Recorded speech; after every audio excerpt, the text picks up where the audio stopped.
Bonjour les jardiniers. Alors je vous fais une petite présentation très rapide du jardin qui est tout tondu. Ça y est, il est enfin tout propre. Donc on voit bien mon petit massif de prime vert. Et puis on voit même ici des soucis, ça y est, qui ont commencé à ressortir. Donc voilà, gros plan sur les soucis qui poussent. On dirait qu'il a poussé à travers le tronc d'arbre, mais il est juste posé dessus. Voilà, donc j'avais toujours mes jonquilles au fond, l'aubriette ici, et puis sur le petit triangle, des petites nouvelles, les jacinthes qui sont bien bleues, toutes belles. Donc ça sera tout pour aujourd'hui au niveau du tour du jardin, parce que je vais vous présenter les pâquerettes. Alors ce qu'on peut faire avec des pâquerettes, je vous avais déjà présenté l'huile, et cette fois-ci je vais vous présenter les câpres faites avec des boutons floraux de pâquerettes. Donc voilà, c'est une nouvelle recette.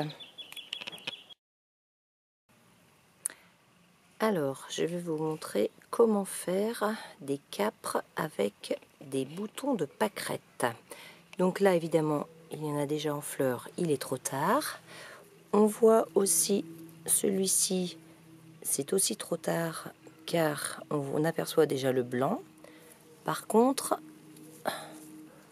celui-ci, on peut le ramasser. Voilà, parce qu'il n'est pas encore ouvert. Je ramasse un autre ici. Donc on le voit bien, il est au cœur de la plante et je viens le récupérer. Donc je ne vous cache pas qu'il en faut beaucoup pour arriver à faire un pot de câpre.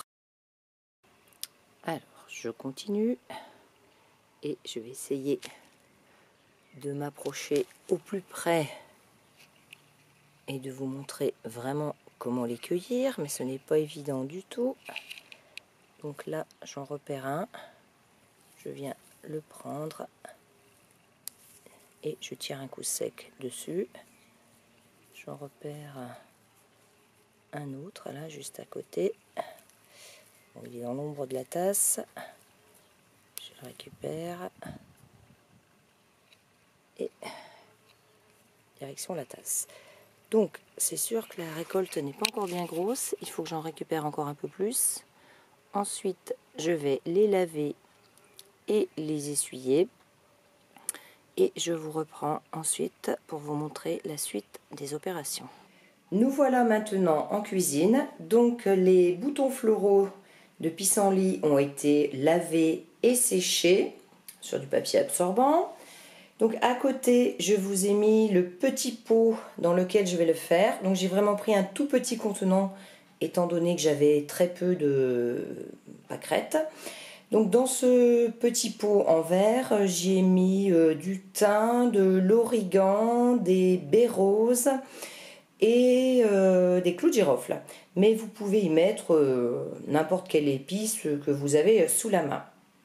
Et on va passer à l'étape suivante. Donc voilà comment je procède pour la suite. Je mets mes câpres dans le petit pot. Je le remplis bien à ras-bord. Je tasse même un petit peu. Voilà. Et ensuite, je vais ajouter du vinaigre blanc que j'aurais préalablement fait bouillir. Donc là, il est en train de bouillir. Je vais pouvoir l'ajouter. Donc je tasse un petit peu. C'est juste, j'en ai à peine assez. Et là, je vais prendre mon vinaigre blanc. Qui, oui, attends, ça dégage de l'odeur et j'aime pas trop. Ça me fait tousser en général. Et je viens le remplir jusqu'à ras-bord. Je ferme avec mon couvercle et je le mets à l'envers comme on fait pour les pots de tomates, le coulis de tomates. Et voilà ce que ça donne un an plus tard. C'est le dernier pot qui me reste. Donc celui-ci, ce ne sont pas des câpres de pâquerettes, mais ce sont des câpres de pissenlit. Donc c'est exactement la même chose, à part que c'est un petit peu plus long pour les câpres de pissenlit, parce qu'il faut vraiment enlever le... je ne sais pas comment ça s'appelle, mais ce qui est autour, alors que les câpres de de pâquerettes, elle, il n'y a rien à enlever, c'est prêt tout de suite, donc c'est beaucoup plus rapide. Ça c'est un petit peu long, enlever ces petites feuilles qui sont sur le bord du bouton floral. Donc voilà, et avec ces capres, eh bien, on peut faire une très bonne recette. D'ailleurs, je vous donne la recette des rissoles de thon aux capres. Et puis on la mange avec une très bonne salade du jardin. Donc je vous donne cette recette tout de suite. Au revoir les jardiniers!